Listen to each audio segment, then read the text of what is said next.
você doar sangue, são 80 vagas para doar sangue e salvar vidas. Olha que maravilha, recebi agora aqui, ó, no Hemocentro estará na administração da Samambaia, contando com o seu apoio, são 80 vagas, você pode ali, e você que tem aí, ó, já doa, e tá, se não doou, não dói nada, dizem, né? Eu já doei, né? Mas já tem tempo. Mas é a oportunidade. Terça-feira você pode abençoar vidas aí e aproveitar também fazendo essa ação, uma ação para abençoar vidas ali doando sangue, né? Agora na terça-feira pode procura os irmãos aí, você vai ter já a orientação toda devida que você vai precisar. Edificando apesar da oposição.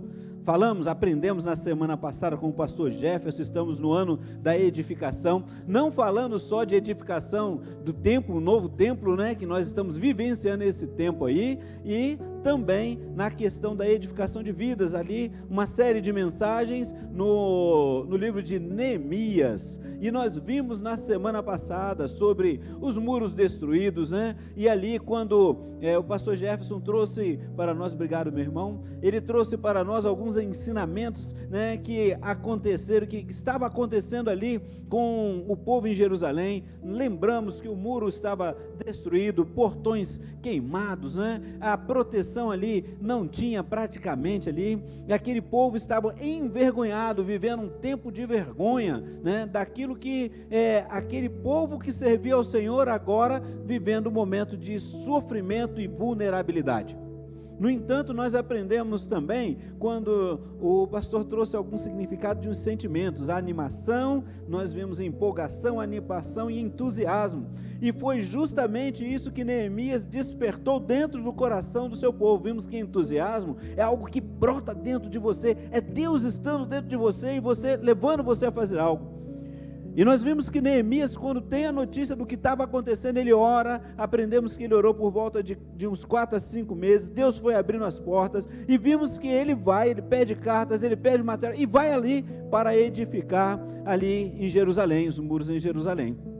Vimos que as coisas estavam acontecendo, ele chega, viu secretamente ali, né? Ele foi mais à noite, viu, para não ficar também trazendo o problema, porque a perseguição e a oposição viria. Mas se olharmos no capítulo 2, verso 10, Sanbalat e Tobias já tinham ficado irados, porque viram que Neemias estava indo para lá, souberam que Neemias chegou, e alguém chegou ali para poder edificar aquele local. E que nós vemos ali, que quando vai se intentar a fazer algo, a oposição surge, em todos os âmbitos da nossa vida. E aí nós vemos ali, e hoje tratando sobre essa questão de Neemias, precisamos pensar também nos nossos dias, na nossa vida, quais oposições temos enfrentado em nossa jornada. Quais são as oposições que você percebeu que veio na sua vida? Oposições que têm afetado o seu emocional, o seu psicológico, o seu físico. O que você tem feito diante dessas oposições? Capítulo 4 de Neemias, abra sua Bíblia, deixa aí aberto. Quero já mandar um abraço aos nossos irmãos que estão participando e amigos nesse culto, neste momento. Eu não sei se ali o CF1 conseguiu, porque estava sem internet lá, mas se já chegou e já estão conosco, os nossos irmãos da Cristolândia, que Deus esteja abençoando cada um de vocês. E abrindo a sua Bíblia lá, eu vou usar aqui a versão da NVT, capítulo 4 de Neemias, e vou fazer a questão de ler o texto de 1 a 17, esse é o momento que nós vemos o que está acontecendo. Neemias está ali começando aquela grande obra, e quando ele está começando a grande obra, a oposição agora vem de forma mais incisiva, e aí nós vamos ver o que diz o texto. Diz assim: Sanbalat ficou furioso quando soube que estávamos reconstruindo o muro, indignou-se e zombou dos judeus, disse na presença de seus companheiros e dos oficiais do exército samaritano: o que esse punhado de judeus fracos pensa que está fazendo? Imaginam que serão capazes de construir um muro em um dia só, porque ofereceram alguns sacrifícios? Pensam que podem fazer algo com as pedras queimadas que tiraram de um monte de entulho? Verso 3 do capítulo 4, Tobias, o amonita, estava ao seu lado e comentou: basta uma raposa subir lá e esse muro de pedra desaba. Então orei: ouve-nos, nosso Deus, pois estamos sendo ridicularizados, que essa zombaria caia sobre a cabeça deles e que eles próprios se tornem prisioneiros numa terra estrangeira. Não ignore sua culpa, não apague seus pecados, pois provocaram a tua ira aqui diante dos construtores. Por fim, o muro foi reconstruído até metade de sua altura ao redor de toda a cidade, pois o povo trabalhou com entusiasmo. No entanto, quando Sambalate, Tobias, os árabes, os amonitas e os asdoditas souberam que a obra avançava e que as brechas no muro de Jerusalém estavam sendo fechadas, encheram-se de ira. Eles planejaram vir lutar contra Jerusalém e causar confusão em nosso meio. Mas nós oramos a nosso Deus e colocamos guardas na cidade de dia e de noite para nos proteger. Então o povo de Judá começou a se queixar. Os trabalhadores estão cansados e ainda há muito entulho para remover. Não seremos capazes de construir o muro sozinhos. Enquanto isso, nossos inimigos diziam: antes que eles se deem conta do que está acontecendo, cairemos sobre eles e os mataremos, acabando com o seu trabalho. Os judeus que moravam perto dos inimigos nos disseram diversas vezes: eles virão de todas as direções e nos atacarão. Por isso coloquei guardas armados atrás das partes mais baixas do muro e nos lugares mais expostos. Dividi-os por famílias para que montassem guarda armados com espadas, lanças e arcos.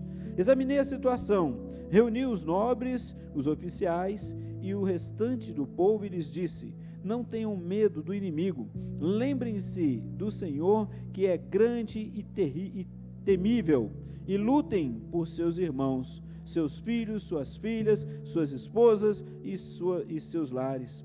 Quando nossos inimigos descobriram que sabíamos de seus planos e que Deus os havia frustrado, todos nós voltamos ao trabalho no muro. Daí em diante, porém, apenas metade de meus homens trabalhava, pois a outra metade ficava de guarda com lanças, escudos, arcos e couraças. Os líderes ficavam na retaguarda e de todo o povo de Judá, que construía o muro. Os trabalhadores prosseguiam com a obra, com uma das mãos levavam as cargas, enquanto com a outra seguravam uma arma, ou a colher ali, né? Trabalhando com a mão e com a outra segurando a arma. Uma coisa que nós sabemos e aprendemos também, que mais cedo ou mais tarde, oposição sempre aparece. A questão toda é que eu preciso estar entendendo que tipo de oposição que eu estou vivenciando neste momento, que tem impedido de eu prosseguir na jornada, na presença do Senhor, com a minha família, no meu trabalho, o que está acontecendo. E eu preciso estar atento a todo o tempo. Neemias, ele orou ao Senhor, o Senhor deu bom termo a ele, deu condições, ele ganhou todo o material, ele ganhou proteção, ele passou pelas outras cidades, conseguiu chegar lá, fez a vistoria, olhou que a situação estava um caos e começou a empreender todo o trabalho. Vocês acham que ele ia ficar lá pensando da seguinte forma: não vai ter problema nenhum, vai ser tudo muito bom? A gente sempre pensa isso de uma visão romântica, né? A gente começa a fazer alguma coisa, a gente faz aquela imagem e vai dar tudo certo, né? Usamos aquele jargão, né? Que tá assim, ó, já deu certo, né? Deus é contigo, e vamos lá, e quando acontece a primeira oposição, o primeiro embate, a gente se arrefece, a gente começa a fugir. E aí começa a questionar: Senhor, por que está fazendo? A obra é tu, o que eu estou fazendo aqui? O Senhor é que me deu, o Senhor abriu todas as portas, por que então? Às vezes nós ficamos paralisados com as circunstâncias, com as lutas, com as dificuldades, ao invés de parar e buscar ali e entender que oposição, que dificuldades, que lutas no dia a dia nós vamos enfrentar. Eu não sei qual é a tua. Qual é a luta que você está passando neste momento? Se ela é física, se ela é material, se ela é espiritual, mas ela vem. E eu preciso estar atento e saber o que eu vou fazer com aquilo que eu tenho nesse momento. E eu preciso trabalhar em relação a isso. Edificando apesar da oposição. Nós estamos trabalhando o ano da edificação. Edificação não só da construção, nós temos visto milagres acontecendo, mas eu creio, se vocês não ouviram, eu ouvi uma vez alguém comentando, João, falando assim, vamos começar. E aí vai estar, e não começava.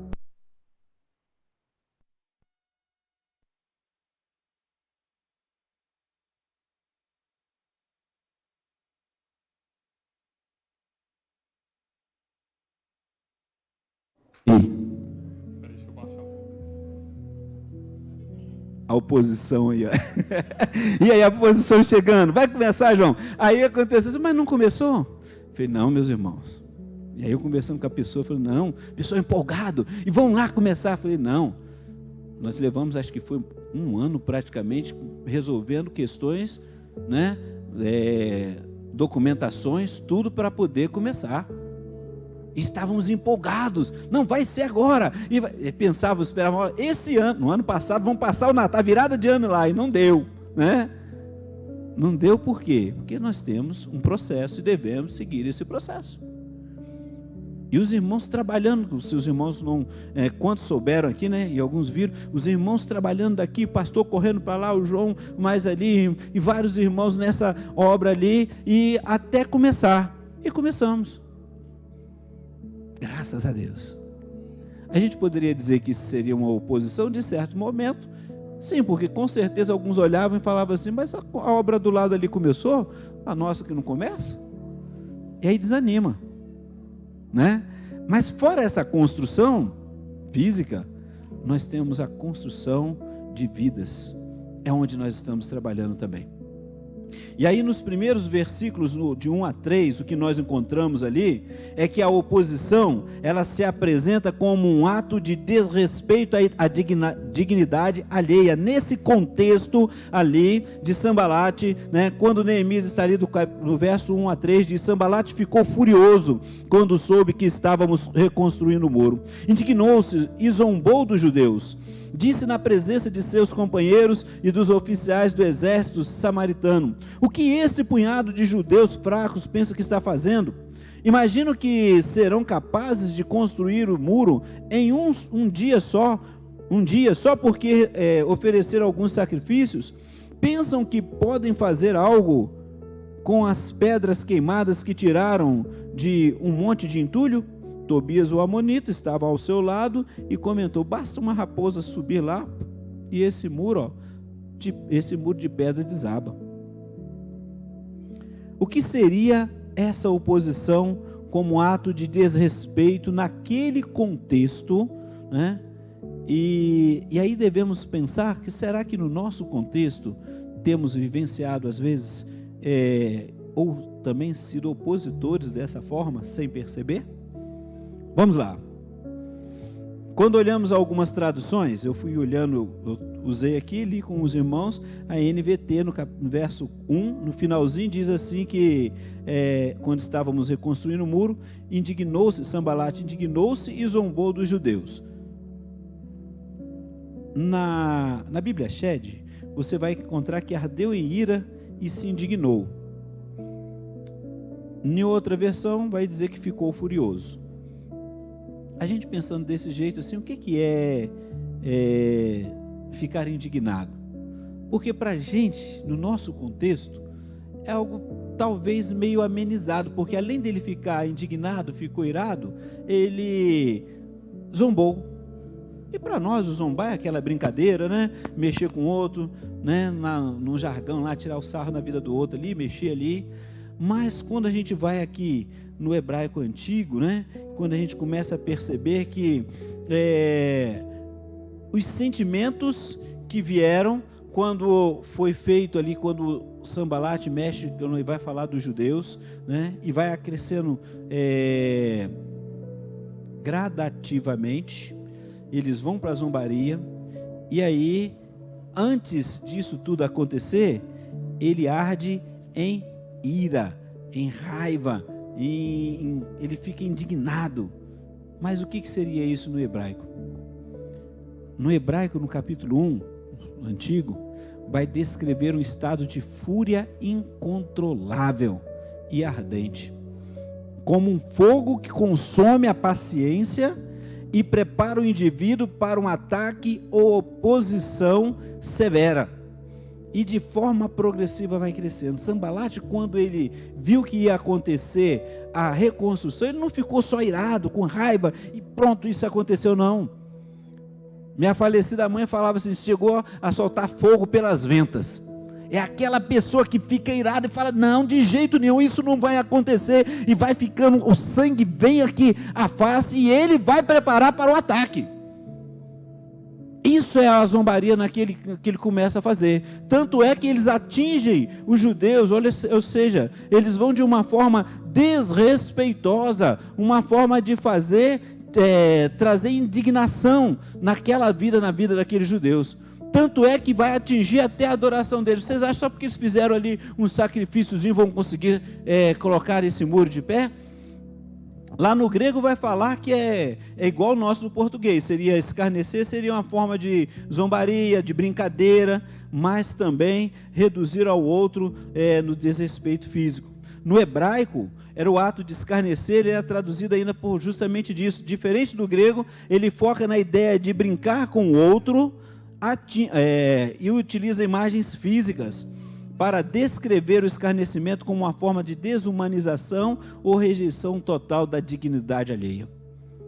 Sabe quando você está perto de alguém e essa pessoa fica se sente magoada porque o outro foi e brincou com ele, e essa pessoa se sentiu desrespeitada, diminuída, e parte às vezes para a briga até por causa disso? Aí o que mexeu falou assim, não, só fiz uma brincadeirinha. Na realidade foi uma zombaria a ponto daquela outra pessoa se sentir ofendida na alma. Era isso que Sambalate estava fazendo com os judeus. Era isso que estava acontecendo. O ataque foi no intuito de atingir o emocional, o psicológico, o físico, levando ao descrédito pessoal, a baixa autoestima, ao desânimo, ao intuito de paralisar a obra e a vida, levando à desesperança. Você não tem condição. Muitas vezes, irmãos, a gente brinca com o outro, quem é tu? A gente faz aquela brincadeira que a pessoa se sente tão desrespeitada que ela acaba se achando que não tem condições de dar continuidade.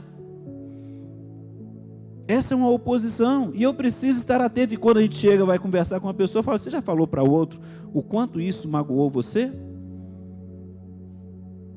Às vezes é um gesto, é uma brincadeira, é uma imitação, que na verdade o outro, ele já tem uma dificuldade de lidar com aquilo que ele está vivenciando, com aquele sofrimento. É um sofrimento para ele, mas ele nunca falou, e aí ele se sente desrespeitado. Então vamos pensar aqui no judeu. Muro derrubado, portão queimado,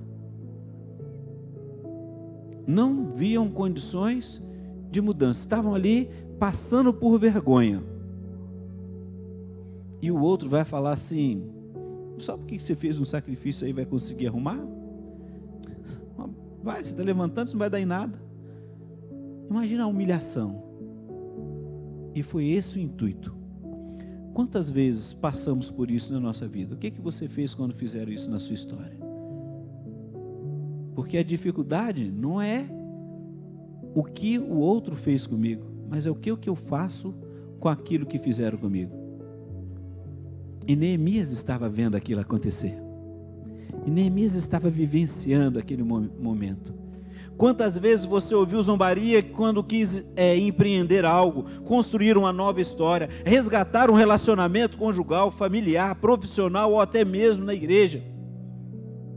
Quantas vezes você quis e você falou assim, não, eu vou tentar mais uma vez, e alguém falou, não adianta, isso aí a fila já andou, vai, e você está ali sofrendo por causa disso, mas você precisa resolver. O que você vai fazer com isso? Nesse ano da edificação, é pensarmos também quantas vezes nós temos acreditado, temos crido no Deus Todo-Poderoso e temos colocado nossas vidas diante do altar do Senhor. Quantas vezes temos colocado diante do altar do Senhor as angústias que estão no nosso coração, aquele momento que eu falo, Senhor, eu não tenho condições, eu não sei como fazer, Senhor, eu vou desistir de tudo. Quantas vezes as pessoas acham que a melhor forma é acabar com a própria vida, porque tem uma dor interna ali, não consegue falar para o outro que está sofrendo, porque ele não acredita que se falar para o outro, ele vai ouvir. E aí vai vivendo momentos difíceis. Esse era o povo de Jerusalém, sofrendo. Lembre, meu irmão, Quem decide construir precisa estar preparado para resistir. Aprendemos hoje na Escola Bíblica Discipuladora sobre perseverança. E esse resistir é buscar no Senhor a resiliência, recomeçar a história, saber que muitas vezes a vida é difícil. Conversava com alguém um dia e perguntei para ela se a vida está difícil para você. Ela falou, sabe aquele momento que você olha assim, parece que a vida só é ruim para você? Né? Você conversa com todo mundo está indo bem, todo mundo está tranquilo, mas está tudo ruim para você. Aí a pergunta foi, você acha que a vida é difícil só para você? A vida é difícil. E nós precisamos aprender a conviver com ela. Mas graças a Deus que temos um Deus que muda a história, que transforma a nossa vida, que traz alegria, apesar das dificuldades. Em segundo lugar, nós precisamos entender que edificando apesar da oposição, é que a oposição, ela se combate primeiramente com a oração. Meu irmão, surgiu a oposição, não tenta com a sua própria força, não tenta começar lá, eu vou fazer, e aí vou, porque a tendência nossa é essa, não, você vai ver como é que eu vou fazer, vou tentar um jeito, a nossa cabeça dá aquela volta e fala assim, eu tenho que fazer aqui, a gente começa a trabalhar várias coisas, e no final não dá certo. Neemias, ele poderia ali naquele momento ter falado muitas coisas, ele poderia falar, olha rapaz, eu recebi carta, eu já orei, olha só o que aconteceu, e a gente vai fazer, não é vocês que vão fazer nada disso. Ele não fez isso não. No verso 4 e 5 nós vemos que ele vai fazer o seguinte, ele fala, então orei, ouve-nos nosso Deus, pois estamos sendo ridicularizados, que essa zombaria caia sobre a cabeça deles, e que eles próprios se tornem prisioneiros numa terra estrangeira. Não ignore sua culpa, não apague seus pecados, pois provocaram tua ira aqui diante dos construtores. Como eles provocaram a ira deles diante dos construtores? Eles debocharam da fé daqueles homens que estavam ali, crendo no que Deus estava fazendo. Porque ele falou, só porque vocês colocaram ali, fizeram um sacrifíciozinho, vocês vão conseguir? Muitas vezes somos atacados na nossa fé. Muitas vezes as pessoas vão falar para você que o Deus que você serve, Ele não está fazendo nada por você, ao passo que Ele está cuidando de você a todo momento. E eu preciso estar atento. E essa oposição, muitas vezes a gente fala das vozes que nós ouvimos, aquelas vozes intrusivas que o inimigo vai falando, mas às vezes ele usa pessoas, ele usa outros que vão falar para você, tudo que você está fazendo não vai dar em nada. E eu preciso ter a convicção que primeiro, a oposição, ela se combate com oração. Neemias, ele não foi tentar justificar, conversar com o pessoal naquela hora não, ele foi para a presença do Senhor. Muitas vezes, quando nos vemos em ataques, zombarias e deboches, queremos imediatamente mostrar nossa força, quem somos e o que somos capazes de fazer, que sabemos nos defender de tais afrontas. Geralmente, na maioria das vezes, nós nos damos mal, né? A situação piora. Temos a dificuldade de olhar e avaliar o que está acontecendo, o que está por trás de todo aquele ataque. Neemias não negou a oposição e nem fugiu se vitimizando. Neemias vê de forma clara que aquele conflito era algo espiritual, não apenas humano. Então, a primeira arma de defesa dele é apresentar a Deus aquela situação. Ele não usou nenhuma arma de ataque pessoal. Ele não desprezou ou usou das mesmas atitudes de Sambalate. Ele não ficou batendo boca, querendo brigar. Ele buscou o Senhor. Meus irmãos, tem muitas das nossas lutas, elas começam lá no reino espiritual. E você só vai vencer com o joelho no chão, colocando diante do altar do Senhor, pedindo a restauração do Senhor. Hoje eu falava ali na Casa Viver pela manhã, e eu lembrei da oração modelo, né? Que muitas vezes queremos que o Senhor nos perdoe, né? Como nós perdoamos quem? Será? Quando nós ficamos magoados, é isso mesmo, a gente ora assim, perdoa quando nós perdoamos quem nos tem ofendido, mas às vezes você fica tão magoado que você não quer perdoar. Sabe que uma das coisas que muitas vezes emocionalmente nós fazemos conosco mesmo, é que, embora o gasto de energia ele seja grande, mas muitas vezes queremos ficar remoendo, lembrando e espizinhando aquele negócio que aconteceu. Eu não perdoo, eu não vou fazer. Quem está sofrendo é a gente mesmo.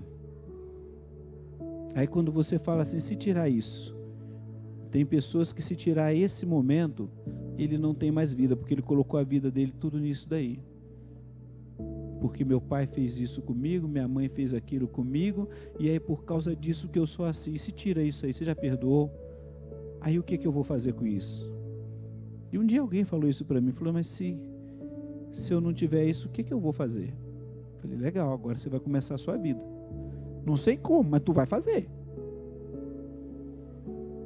Isso a gente vê em todo lugar. Nossos irmãos da Cristolândia, a gente vai conversando com os jovens lá, quantas coisas a gente vê. Às vezes até a gente mesmo passa por isso. Eu preciso vivenciar isso. Estamos no ano da edificação, que vai além da construção, como já falamos. Estamos investindo na edificação de vidas através do estudo da palavra. E para edificarmos através do estudo da palavra, meu irmão, 17h45, o que acontece aqui no domingo? Escola Bíblica Discipuladora. Você vem estudar a palavra. O que acontece? Você falou ali que vai ter o start do quê? Pequeno grupo, os PGMs vão retornar. Meu irmão, se você não está participando, é o que o pastor Rodson mesmo falou, se você não está participando de um pequeno grupo, você deixa de crescer, você deixa de vivenciar um momento muito bom, na minha área, né? E um dia avaliando isso, a gente fala dinâmica, a gente fala de atendimento de grupo, né? É nas rodas de conversa do estudo, de estudo da escola discipuladora. A gente pensa que não. A gente olha, porque a gente romantiza tudo, né, doutor? A gente às vezes romantiza tudo, mas quando a gente está assim numa roda de conversa, é aquele momento que a gente vai trabalhar um com o outro. Mas a gente se fecha tanto que a gente não gosta nem de responder. Se manda fazer grupo, faz aí um grupo aí para poder bater um papo, que nós vamos agora discutir o assunto. Aí a gente fica com medo. Já repararam? A oposição somos nós mesmos. Eu fico com medo de ficar num grupo, que será que eu vou falar, e que eu vou falar, o que vai fazer com o que eu vou falar, né? Aí a irmã Andréa fala assim, não se preocupe, não tem certo ou errado, a gente vai estar aqui aprendendo juntos, tá ok? E esse é o momento. Mas quando você se sente acolhido, como num pequeno grupo discipulador, num PGM, e que você consegue naquele momento abrir o seu coração, você consegue viver a restauração e a reconstrução dos muros que estão caídos. As portas que foram queimadas das nossas emoções começam a ser restauradas. Então não fique de fora do pequeno grupo. Aproveite esse momento. O restante são bênçãos. Aí ficamos alegres ali, igual, vamos para a construção, vamos fazer algo ali e vamos trabalhar. Então vai voltar os GDs, né? Já fica aí avisado que assim que tiver a formatura dos guerreiros, cada homem um guerreiro, vamos abrir as próximas turmas. E aqueles que já se formaram vão se tornar líderes de turmas. Então a gente precisa trabalhar. Os jovens aí, eu sei que você tem muita coisa para fazer, né, Bruno? Tem muita coisa de trabalho aí, mas vamos entrar, vamos lá. Quem não concluiu, a gente vai fazer uma repescagem, né, João? Da turma 3 aí, ó. Se preparem aí. E aí aprendemos com Neemias o seguinte: a igreja cresce quando se consagra em oração diante da oposição. Meu irmão, vamos crescer como? Em oração, buscando a presença de Deus, colocando nossas vidas no altar do Senhor. Ela vai avançando, passo a passo, e nós vamos vivenciando a graça de Deus. Outra coisa que aprendemos também nesse edificando, apesar das oposições, é que a obra continua com ânimo e entusiasmo. Aprendemos semana passada. Versos 6 a 8 diz assim: por fim, o muro foi reconstruído até a metade de sua altura, ao redor de toda a cidade, pois o povo trabalhou com entusiasmo. No entanto, quando Sambalate e Tobias, os árabes, os amonitas, os asdoditas, souberam que a obra avançava e que as brechas no muro de Jerusalém estavam sendo fechadas, encheram-se de ira. Eles planejaram vir lutar contra Jerusalém e causar confusão em nosso meio. Tentou a primeira parte, desrespeitou os judeus que ali estavam, tentou humilhá-los, tentou mexer com o emocional e o psicológico deles, eles não vão conseguir, mas Deus estava à frente. Neemias buscou a presença do Senhor. Aí eles viram que não deu certo, tiveram a notícia, olha, situação lá, ó, continua, o muro já chegou na metade e outra coisa, não é só ou não, foi na cidade toda. E aí? Aí ele fica irado novamente, ele fala, agora nós vamos ter que passar por outra estratégia, agora vamos fisicamente, vamos começar a atacar agora. Meu irmão, saiba disso, o inimigo faz isso com a nossa vida. E uma das coisas que a gente vai aprendendo, que é a primeira coisa que ele vai fazer, ele tenta em você. Se você está firme, ele vai tentar em alguém da sua família. Ele vai tentar naquele que está próximo. Ele vai tentar de um jeito de poder causar um problema ali para acabar com tudo. Porque ele não fica satisfeito quando a sua vida está sendo edificada na presença do Senhor. E nós precisamos estar atentos em relação a isso. A obra continua com ânimo e entusiasmo. Aquela obra lá, creio que mais do que ânimo, era o entusiasmo que levou o povo a chegar na metade da altura do muro. Poderiam até sentir um pouco de medo, mas estavam vivenciando algo sobrenatural. A presença de Deus guiando, fortalecendo e protegendo. Eles chegam na metade, ali, né? Agora os opositores vão arranjar um jeito de derrubar isso aí, aquele momento, né? E aí, quando a gente observa a história do povo cristão, qual foi a época que mais o evangelho cresceu? Quando tem a perseguição. Toda vez que tiveram as perseguições, o evangelho cresceu. Imagine você, se hoje chegassem aqui na porta e falassem assim, olha, todo mundo vai ser preso aqui agora, se continuar nessa de ficar pregando sobre esse Deus aí. O que você faria, né? Não responde não, pensa no seu coração. Pensa no seu coração. Será que eu estou pronto? Eu lembro, eu não sei quantos aqui, porque eu sou novo, né? Como diz a irmã André, sou jovem um pouco mais tempo, né? E eu lembro quando eu fui fazer meu curso técnico, e aí preenchendo, que eu fiz técnico em mecânica, e aí eu fui preencher um documento, né? Na escola, lembro o nome da escola técnica, né? Que era o ICT, lá em Volta Redonda. Aí tinha uma coisa que tinha que escrever sobre a sua confissão de fé. Você é o quê? Não sei quantos colocavam. Aí eu falei, e agora? Aí naquela hora eu falei, se eu coloco que eu sou evangélico, vai acontecer alguma coisa? Eu falei, não sei. Coloquei cristão batista, evangélico batista. Até hoje não me perguntaram nada. Mas naquela ocasião veio essa pergunta, e aí? E se hoje falasse, olha, você vai fazer um concurso? Então, você vai ter que colocar aqui se você é evangélico ou não. Se for evangélico, você não vai entrar. O que você faria? Você precisa trabalhar? Você precisa sustentar a família? Você negaria a sua fé?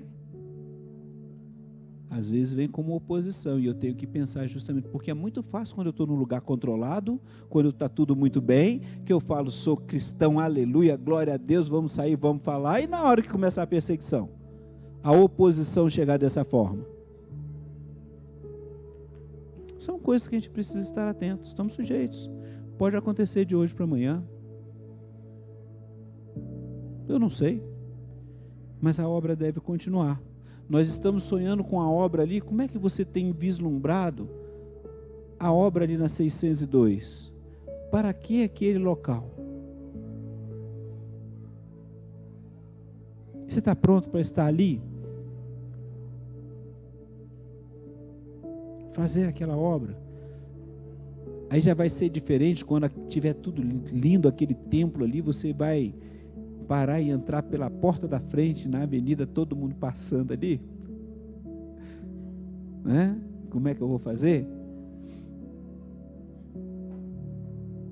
É isso mesmo que a gente vai precisar estar atento. Qual é o investimento? O muro chegou até a metade. Sanbalate falou assim, olha, agora é hora de mudarmos as estratégias. A estratégia agora vai ser o seguinte, vamos nos infiltrar lá e vamos destruir aquilo lá. Não vai dar certo, não. E vamos lutar contra eles.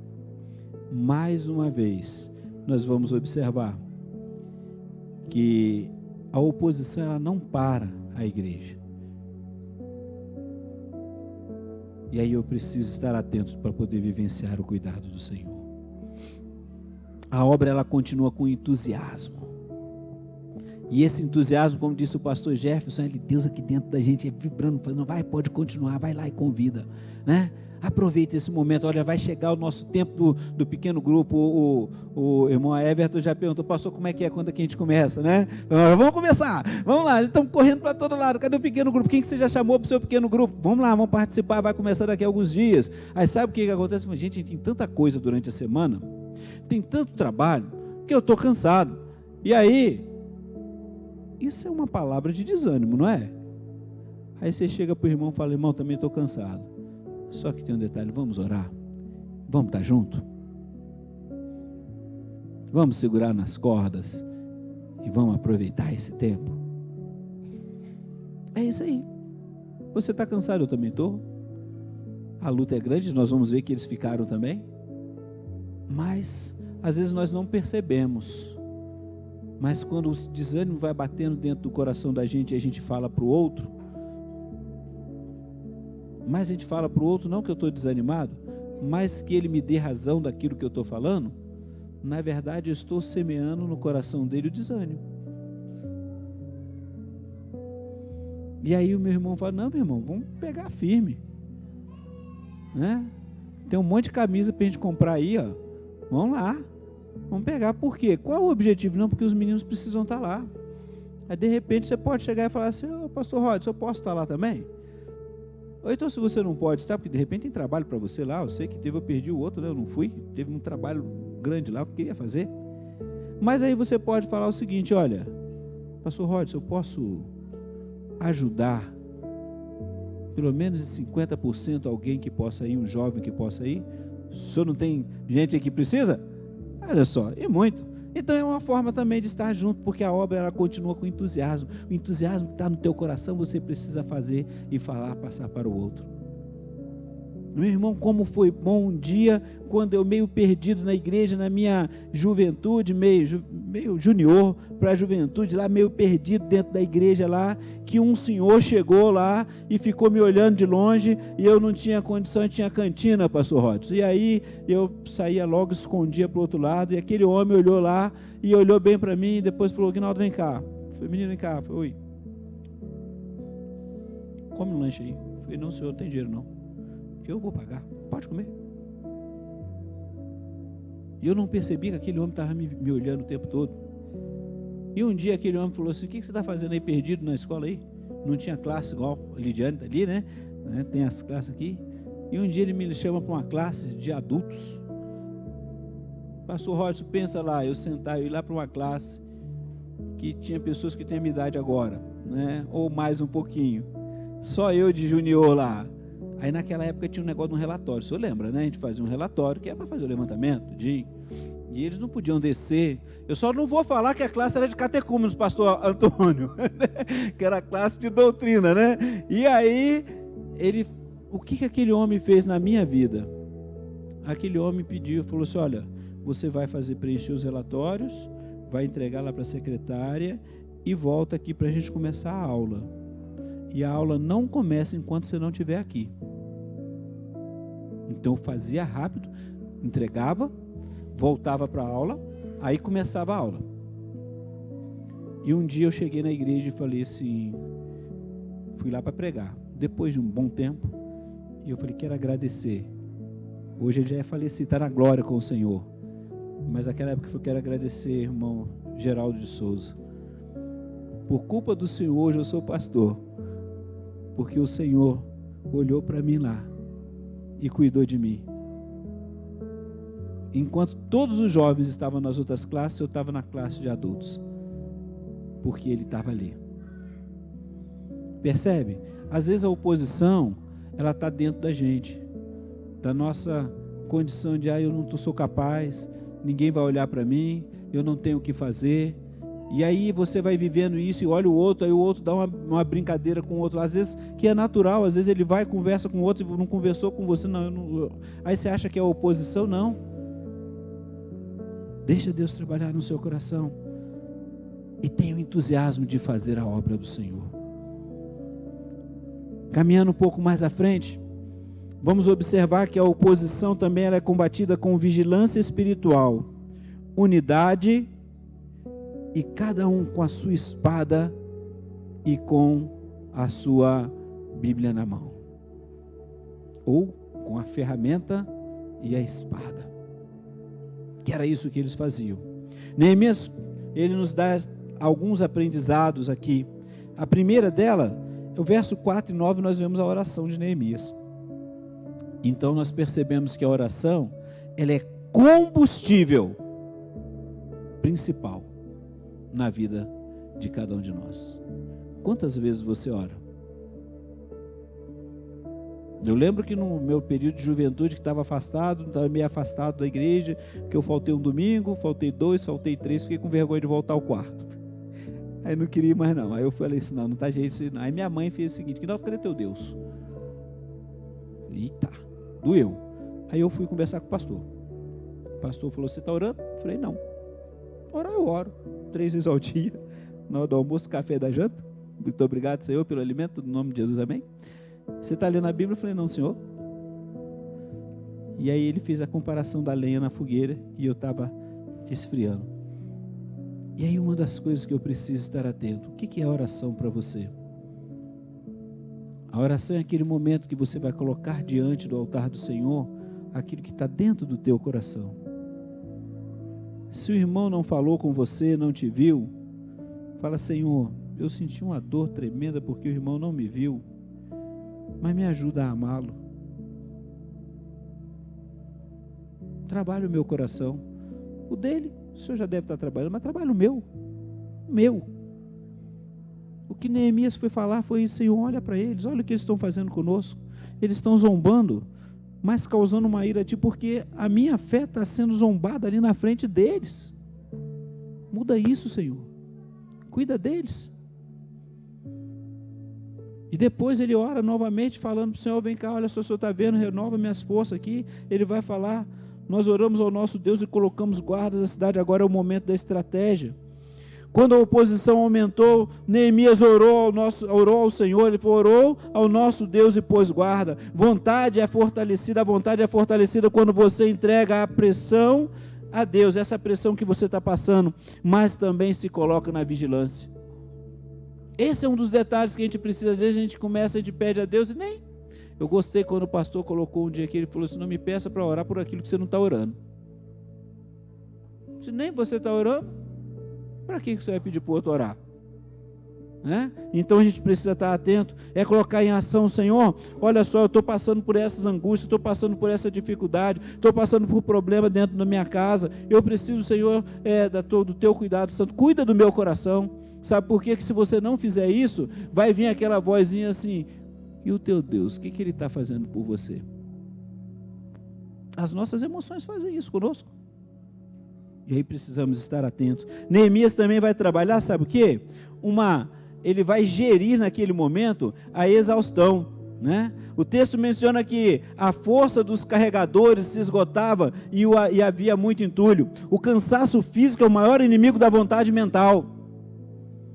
Quando você está cansado fisicamente, a mente também parece que não trabalha direito e você não consegue lidar. Então, a primeira coisa que você precisa fazer, meu irmão, é reconhecer quais os entulhos que estão aí na tua vida. E sabe quais os entulhos que podem estar na minha vida? São algumas que trazem distrações, os problemas que vão se acumulando e não tenho como dar conta. Aí a gente fala, a gente canta, a Cristolândia, né, canta, a gente gosta de cantar aquela música. Fugiu agora a música, irmão Cardoso, pastor Cardoso, me ajuda aí. Fugiu. A gente levanta a mão e fala assim, declare pelas ruas o nome de Jesus, né? Aí a gente vai falando, sai ansiedade, sai depressão e tal. É muito bonito a gente cantando, eu gosto. Tá vendo? Como eu não canto muito, eu esqueço, né? E aí vai, a gente canta. Aí a gente ora, declare sobre a minha vida, sobre a sua vida, né? O nome de Jesus. Mas aí você está cantando, mas você está angustiado por alguma coisa que aconteceu, aquilo está reverberando na tua mente, está falando, e você não está colocando diante do altar do Senhor, e nem falando, Senhor, me manda uma ajuda, Senhor. E aí o cansaço vem, o esgotamento vem, você não consegue dar conta em relação a isso. Quais as distrações que estão atacando a sua vida? E você precisa agora aprender a gerir. Sabe por quê? Porque esses entulhos vão impedir o progresso da sua vida. Então você precisa organizar, remover, ao invés de tentar ignorá-lo.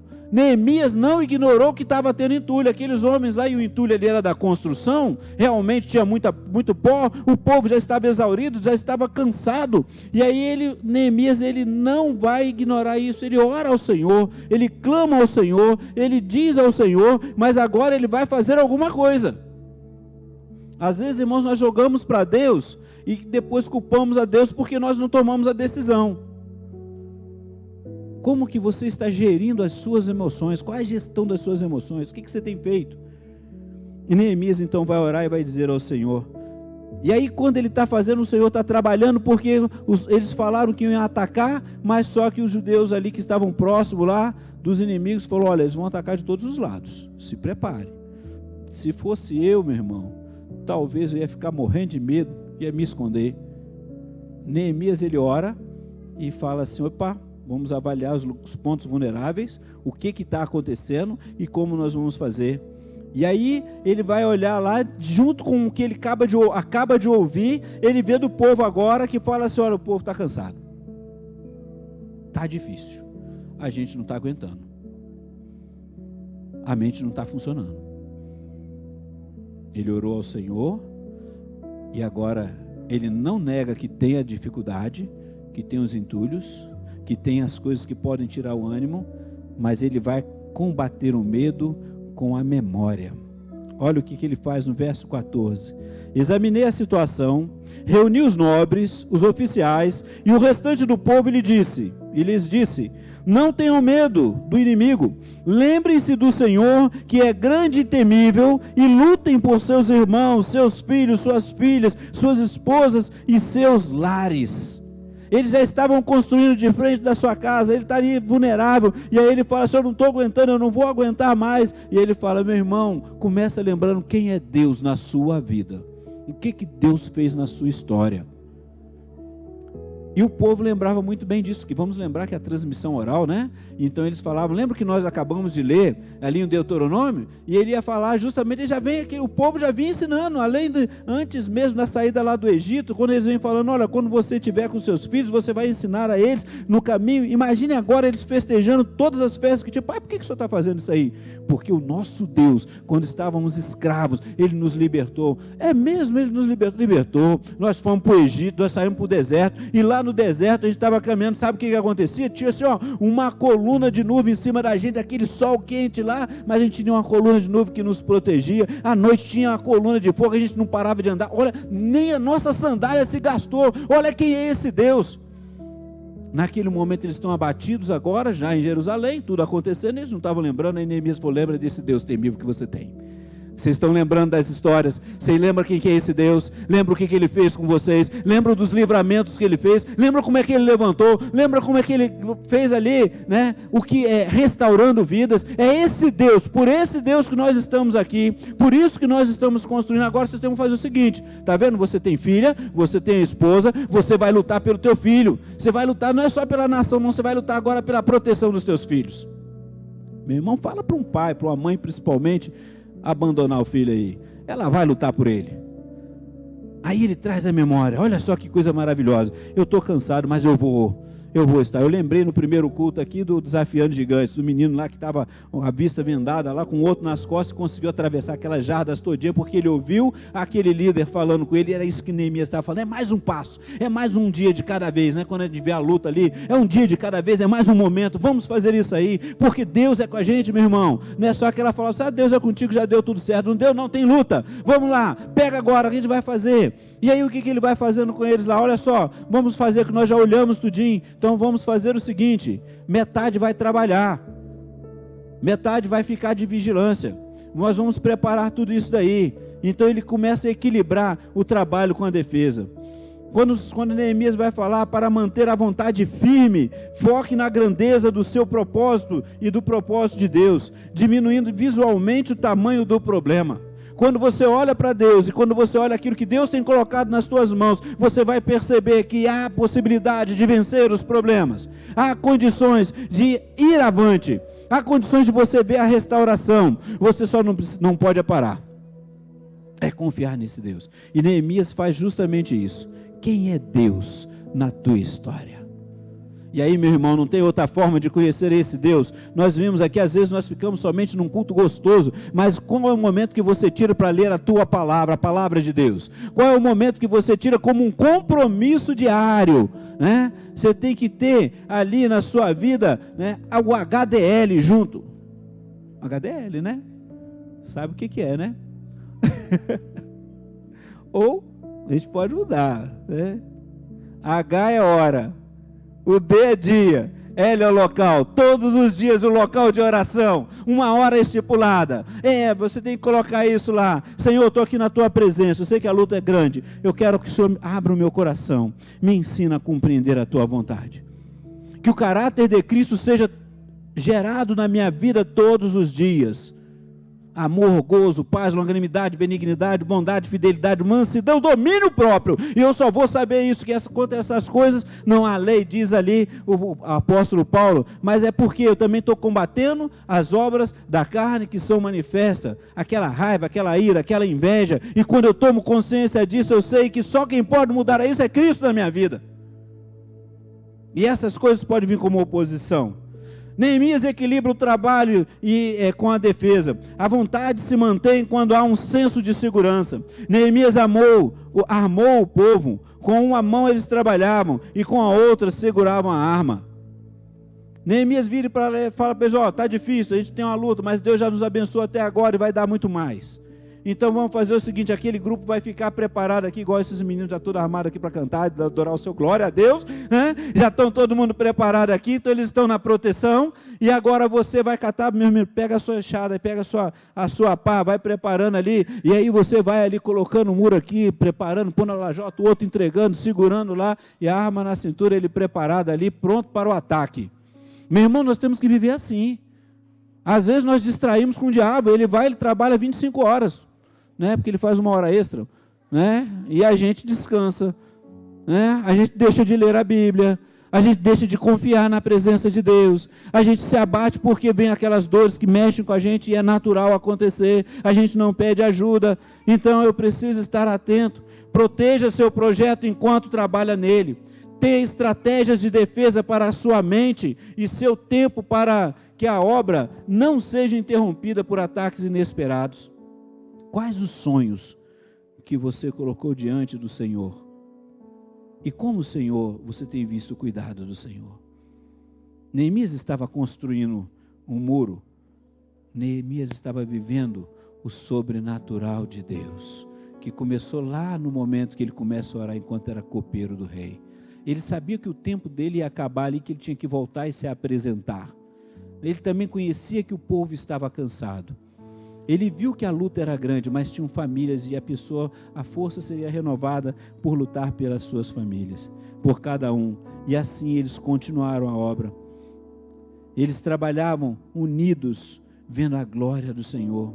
Aprendemos que Deus usa a resistência para amadurecer o seu povo.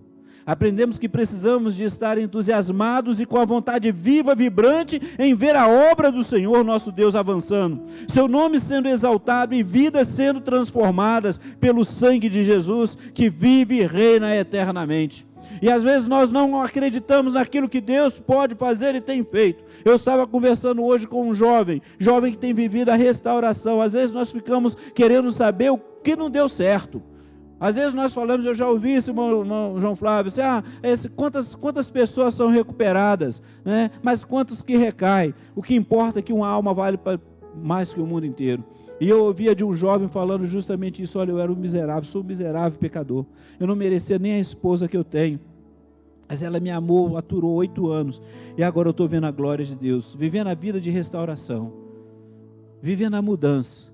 É ou não é, Everton?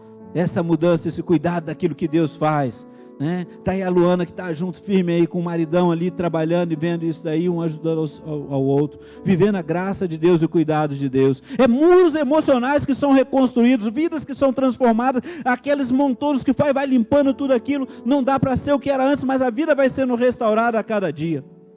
Neemias vivenciou isso, Neemias ensinou isso, e nós aprendemos e terminamos pensando aqui nesse ano da edificação, nessa quinta mensagem da série.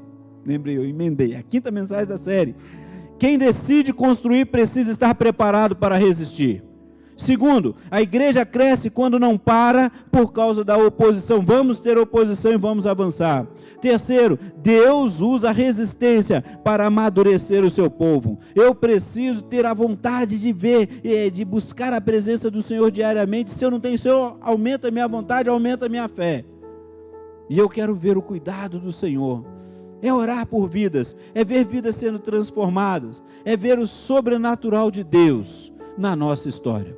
Eu não sei o que tem passado na sua mente, o que tem passado no seu coração, o que você tem vivenciado. Meu irmão, se tem um monte de cinza, um monte de pedra queimada, se tem um monte de coisa nas suas emoções, muitas distrações, se colocaram na tua mente que tu não é capaz, eu quero dizer para você que Deus acredita em você, Deus investe em você, e Ele morreu na cruz por você, por isso Jesus veio, e é para que você tenha certeza, que você, imagem e semelhança de Deus, Ele restaura, Ele traz amor, Ele traz alegria, Ele transforma, e é esse Deus que quer ver a sua história sendo reconstruída, e Ele tem o potencial para fazer isso, mas você precisa ter a mão na espada, e outra também no serviço.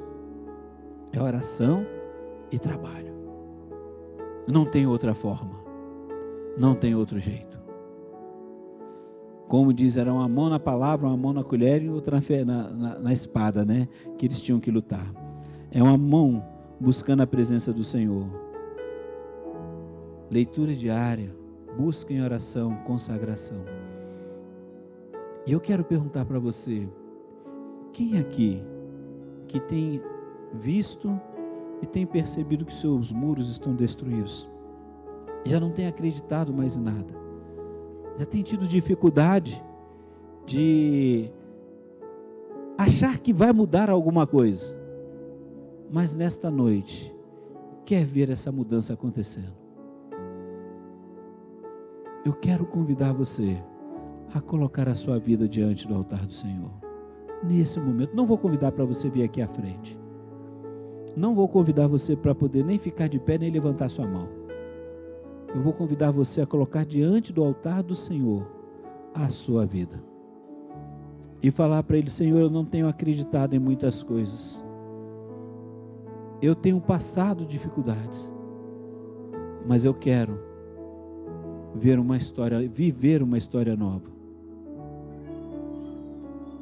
E eu decido a partir de hoje, assim que começar os pequenos grupos, estar num pequeno grupo, que estiver próximo da minha casa ou distante da minha casa. Mas eu quero ver algo diferente na minha vida. Agora quero convidar todos a ficarem de pé, nós vamos orar.